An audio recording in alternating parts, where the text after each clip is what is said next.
Hello, class. Welcome to week 2, unit 3. This week we're going to talk about consumer behavior and also business behavior.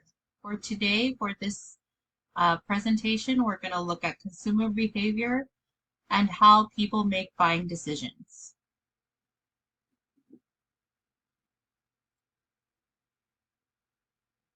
So in this section, we're going to describe the personal and psychological factors that may influence what consumers buy and when they buy it. It will also explain what marketing professionals can do to influence consumers' behavior. Look at lifestyle information, which help firms understand what consumers want to purchase. We're going to see how Maslow's hierarchy of needs is used, and also explain how cultures, subcultures, social classes, families, and reference groups affect consumers' buying behavior. So what is consumer behavior? It considers the many reasons, personal, situational, psychological, and social, why people shop for products, buy and use them, sometimes becoming loyal customers, and then dispose of them. So the entire purchasing process and the reasons behind the purchase. We're going to see how we can answer these essential questions. Why do you buy the things you buy? How did you decide on what you bought? And where and when do you like to shop? Marketing professionals get the answers for these questions by spending millions, billions of dollars studying consumer behaviors. And the data that is collected can come from websites, blogs, social networks, psychological profiles, and surveys. These are a few of the situational factors that can influence our buying behavior.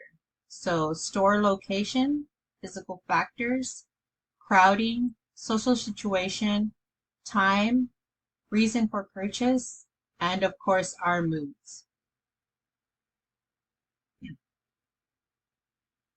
Some physical factors can be controlled by design, others must be accommodated. So atmospherics are the physical aspects of the selling environment retailers try to control.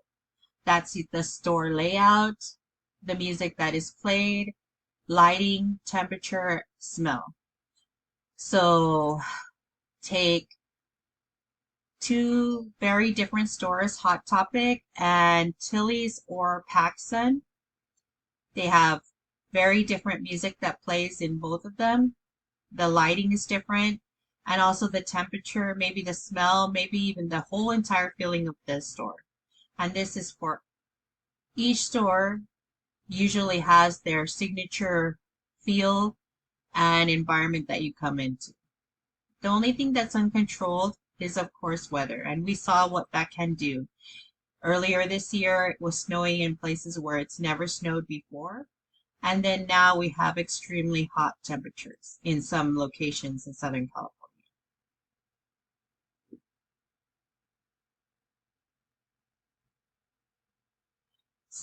Social situation, these are circumstances in which consumers may find themselves.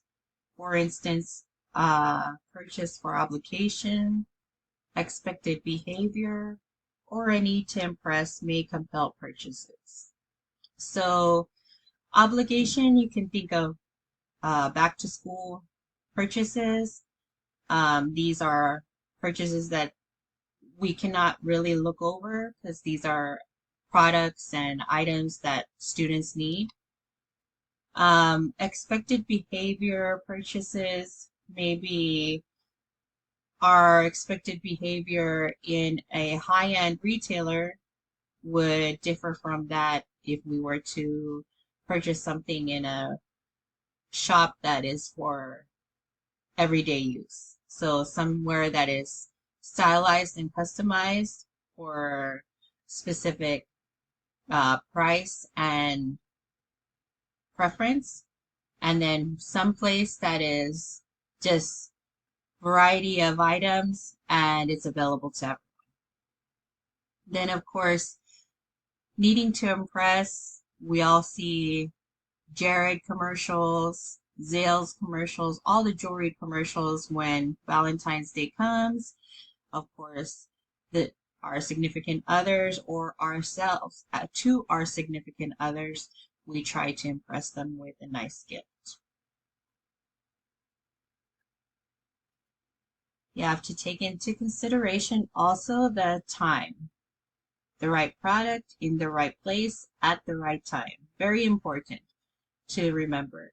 As a marketing professional, you have to make sure that you are advertising the product at the right place and at the right time.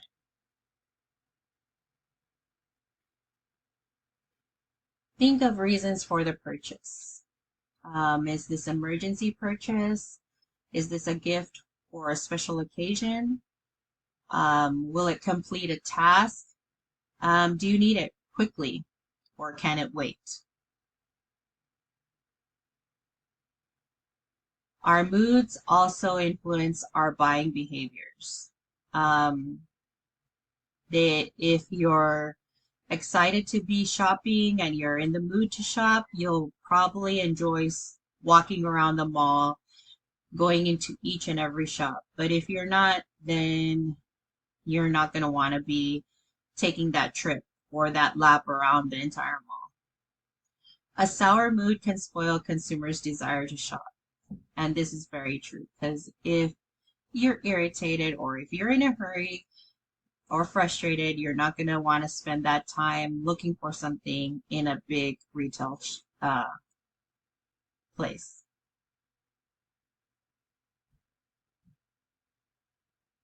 Marketing professionals also have to take into consideration consumers' economic situation.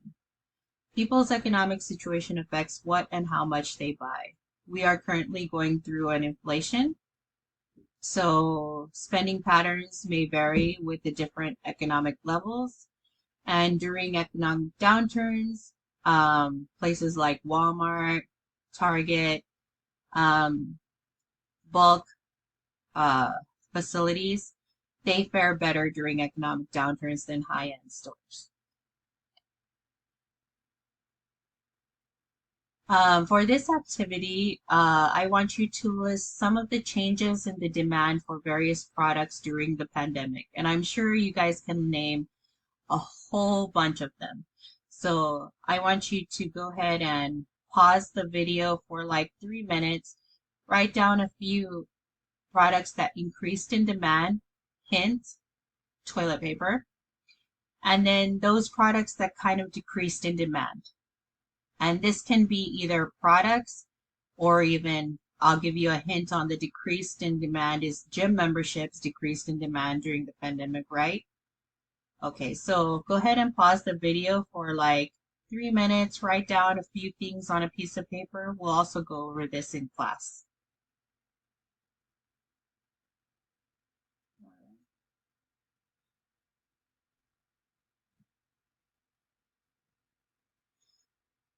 Our personality, it describes our disposition.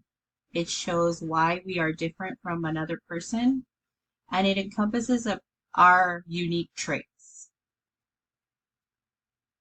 This is the different traits described in a theory. It's called Big Five personality traits. And if you see the first letter of each of the words on the side, each of the 5 words going down in the blue squares, it spells out ocean. So we've got openness. How open are you to new experiences? Conscientiousness. How diligent are you? Extroversion. Are you outgoing? Are you shy? Agreeableness. Are you easy to get along with, or is it harder to talk to you? And then neuroticism. Are you prone to negative states? So this just describes the types of personalities that they theorize that each of us has. You can either be open or not open. Conscientious, not conscientious. But the link between personalities and buying behavior is still unclear. So it's not a proven result that if you're open, then that means you'll purchase everything that I market to you. No. So still it's an unclear theory, but a theory as well. Self-concept, this is what we think about ourselves. Marketers have had better luck linking people's self-concepts to their buying behavior, which is true because the way you see yourself is what you choose to purchase. So if you see yourself as an active, outdoorsy person, you'll be more likely to go and purchase camping supplies, maybe some outdoor gardening supplies. But if you are more into electronics and gaming, of course, you will find yourself at the electronics section in Walmart, right? There, the presentation gives an example of the U.S. Army Be All That You Can Be slogan. So just be the best that you can be. That's how you see yourself. You see yourself at your best, whether it's positive or negative. Your ideal self is how you would like to see yourself. So some of us go to Ulta to get different products so that we can either enhance our eyes, maybe clear our skin to look a certain way, our ideal self, right? Some people may want to purchase things to become more in the in crowd, or some are eco-conscious. Maybe they're only buying electric cars because they want to go green. People buy products to enhance how they feel about themselves. Gender, this presentation only identifies women and men, but we all know that there are numerous and multiple genders. So this is slightly outdated for our time right now. But for the sake of this slide and this presentation, they are separating women and men. So now we know that with the different genders, sometimes the preferences and behaviors overlap into another gender. So we can't really use this as a blueprint. We can think of this like how they used to do things, but nowadays we are more like trying to see how we can incorporate all genders and see how that would determine how we would market. But still, that's a work in progress. It's not perfected, so this is just a basic blueprint.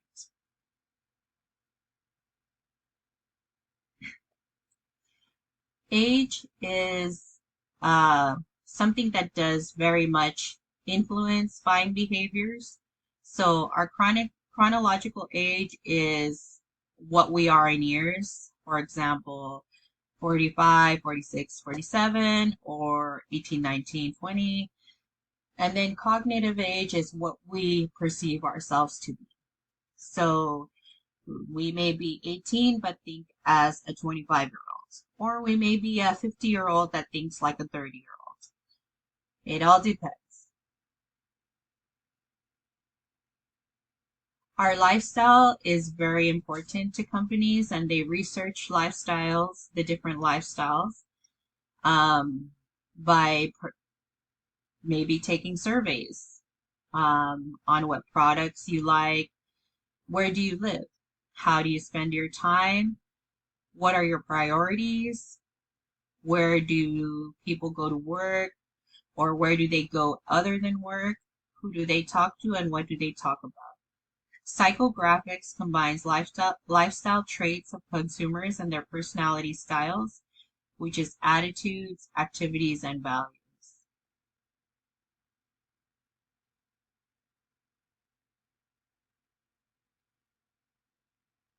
Now we're moving into motivation, which is the inward drive people have to get what they need.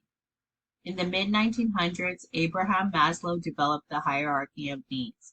And this is a popular theory that is relevant in business, it's relevant in sociology, psychology. So this is across the board in all industries. Maslow's hierarchy of needs consists of the five concepts in this triangle. At the bottom, you have the physiological needs, which is food, water, and sleep. Then you have your safety needs, feeling safe and sheltered from harm. For instance, you live in a house. Social needs, being loved, befriended, and accepted by others. Evaluation, being respected by others as a result of your accomplishments. And then the very top, self-actualization needs, which is realizing your full potential. So the very top one, few people reach that point. We're always like jumping back and forth in between those different levels down here. And just to note, please note that you don't go from bottom to top and never go back into the bottom tiers. You do. Throughout life, you'll be jumping from one, like maybe you have both of the needs at the bottom, you get into the social needs, and then who knows, maybe there's a divorce. Then you go back down to safety needs, maybe you have go up to social needs again, and then move on to evaluation, but you don't feel respected for your accomplishments. So then you're staying in your social needs, you go back to safe. It just, you can bounce back and forth. But once you hit the top, that means you've reached your goals and you're just viewing and observing your life.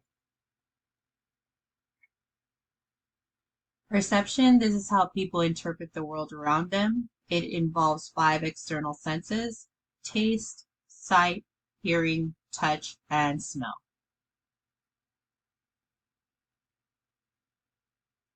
Perception and retention factors.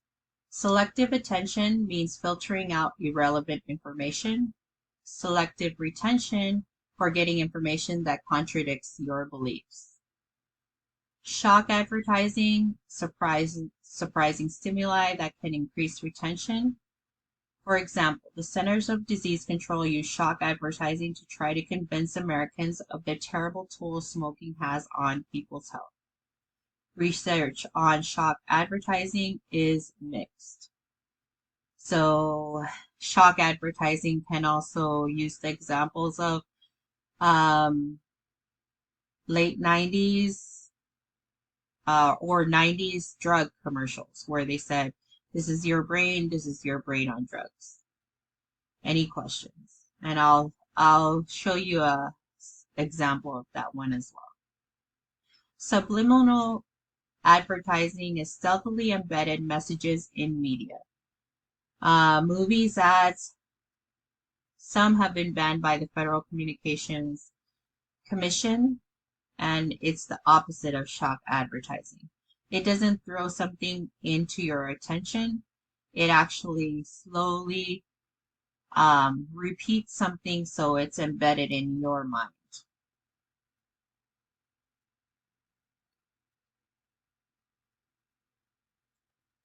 Learning. It is the process by which consumers change their behavior after they gain information or experience. Operant instrumental conditioning. This is part of psychology, and it's a type of behavior that's repeated when it's rewarded. Once you take a psychology course, you'll learn about the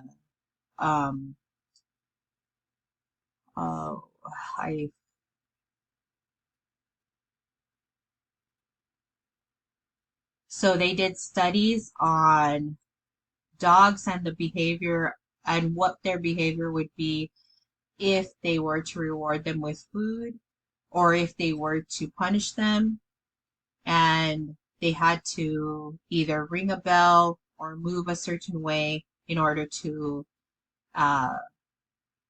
get the reward or the punishment. So how marketers use this is they put prizes and toys in Cracker Jack boxes. That's a while ago. McDonald's Happy Meals. Maybe free. This one says free sandwich, but if you see, Starbucks has the rewards where you can purchase a certain amount of pro- products, and then you receive points that can be used for a free coffee or a free Danish. And of course, the free car washes when you fill up your car with a tank of gas. I wish that happened more often. Gamification is a strategy of building a game component into a product to encourage consumers to buy a product or use it more. So the example that this presentation is using is Peloton's exercise bike. So they put in your ability to complete a level and then you move on to the next level into their exercise bikes. That's what gamification is, or gamification. Attitudes. Attitudes are mental positions or emotional feelings, favorable or unfavorable evaluations, action tendencies people have about products, services, companies, ideas, issues, or institutions. They tend to be enduring and hard to change because they are based on people's values and beliefs. Marketing professionals also have to take in consideration societal factors. That's the culture, subculture, social class, reference groups and opinion leaders, and then our family. Consumer cultures. Um, they define culture as a group of people with shared beliefs, customs, behaviors, and attitudes. Subculture is a group of people within a culture who are different from the dominant culture, but have something in common with one another, such as common interests, vocations or jobs, religions, ethnic backgrounds, geographic locations. Cultures that share the same values may not be consistent in purchasing behavior across national borders. And this is true because I'm from the Pacific Islands. So my buying behaviors here in California, Southern California, are not the same as those of um, the people within my culture that live in the islands.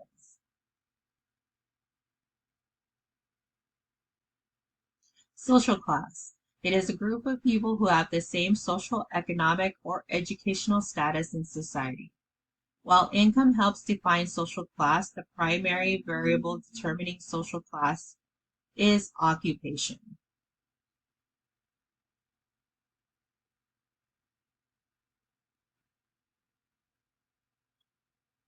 So for this activity, we are going to guess or assume what we would see a certain social class purchase. So when I say social class, you can say maybe the higher class. Put it in the underneath class. What type of car do you think the high class people would be using? Or well off, the wealthy class. You'd see them driving around in Mercedes or even higher than that, maybe a Bentley. Um, then we want to define the class. What does it mean to be high class or in the wealthy class? Then we want to put in, maybe we see social classes as being a middle class. What type of car do you see them driving? Maybe you see them driving um, Toyota Camrys, or uh, they may also drive Lexuses or Mercedes as well. What is the definition of that class? So go ahead and pause the video for like 3 minutes and write down a few answers to this activity, and then we'll discuss it on Wednesday.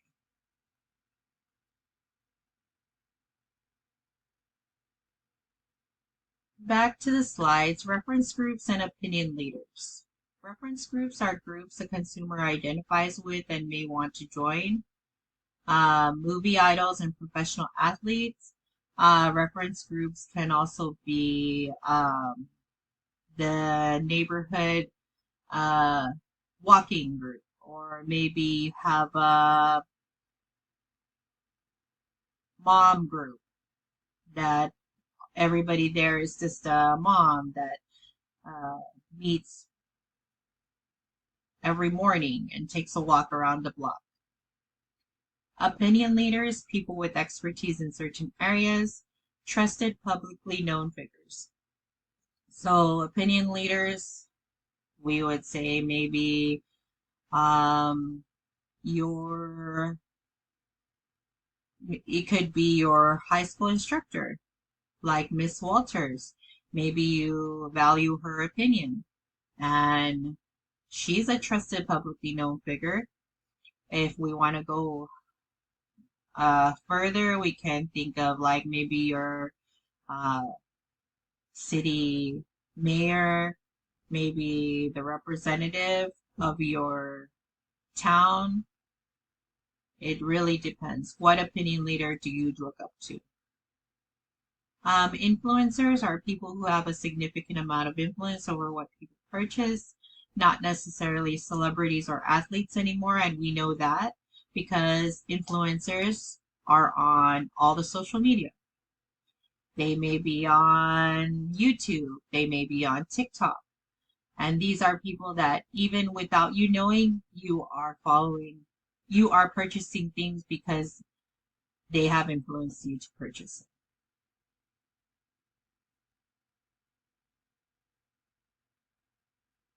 And our family is most important. Usually what we learn, what types of cleaning materials we use, maybe the type of car we even drive, the type of fuel we use. Well, now that there's electric cars, we might move to, oh, we're more electric, we're eco-friendly family. Our family does influence our purchasing behavior a whole lot. So as children, we see what our parents purchase, and then maybe we may take some of those purchasing habits and follow through with them with our own children. There are other times when children may say, oh, I really hated what my mom used to do. She used to make me eat vegetables all the time. I'm never going to buy that for my kids. So it might take on an negative tone or an opposite tone to influencing them. Maybe it shows them what not to do.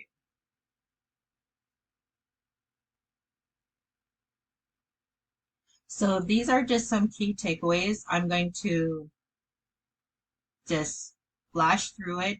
It's just summarizing what we talked about. So you can go ahead and look at these if you want to, maybe for a quiz or maybe for our discussion on Wednesday.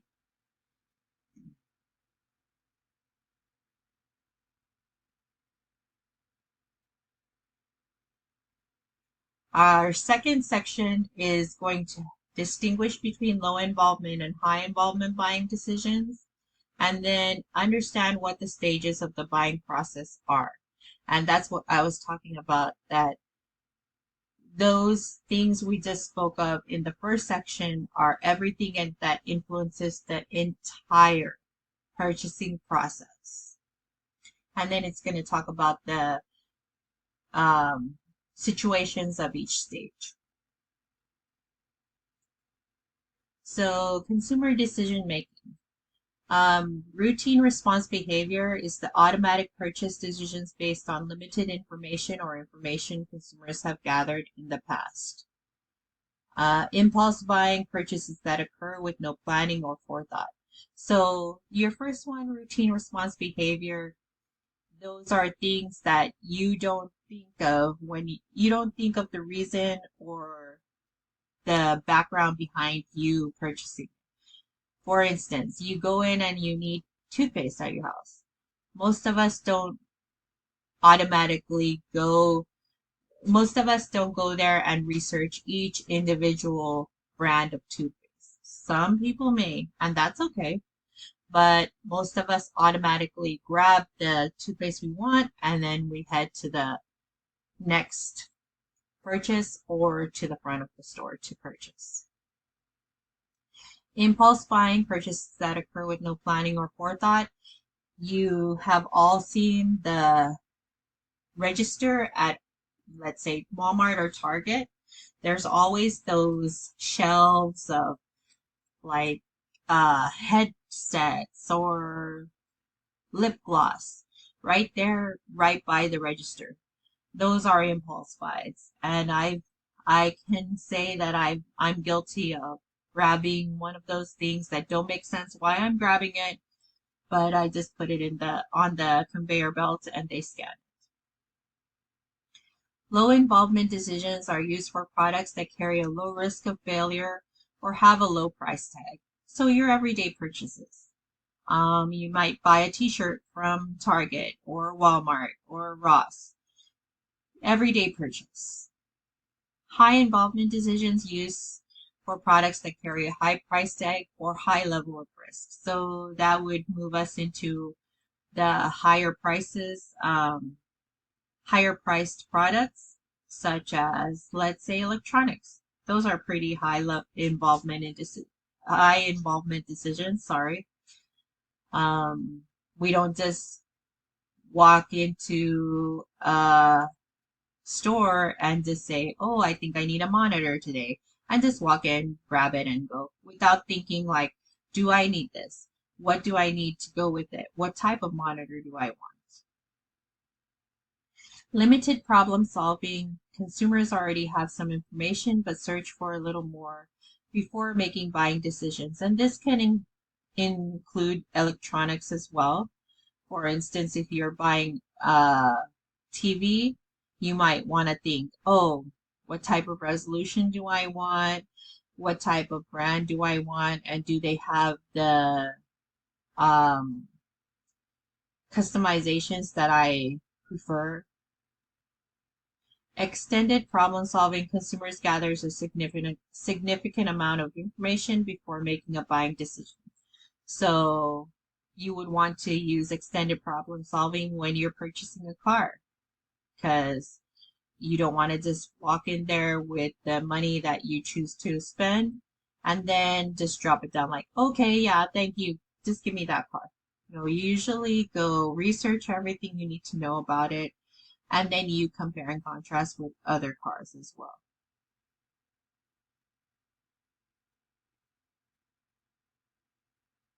Involvement in buying decisions. There's your low involvement, which will put routine purchases,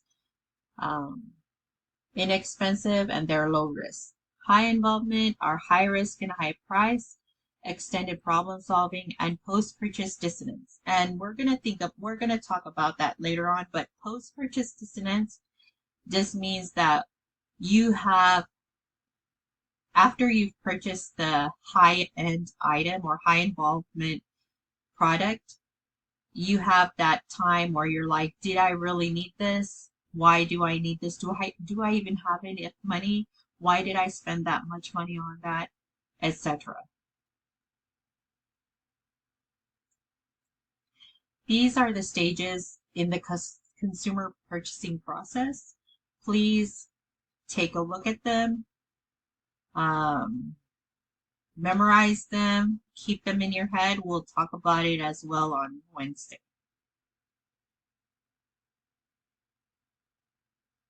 And this is just the definition of post-purchase dissonance: situations that occur when experiences do not match expectations and consumers rethink their decisions after purchasing products and wonder if they've made the best decision. Like I said, we think, oh, I just bought that Samsung television. Is it going to be worth what I just spent for it? Why did I buy it? Things like that. The customer's journey. Marketers have begun to rethink a buyer's purchase decision as a journey. Why do some customers travel with a company for the long haul? Companies are developing customer journey maps to walk a mile in their customers' shoes. A company also wants to get an idea of the emotions customers experience at each stage when they do business with it.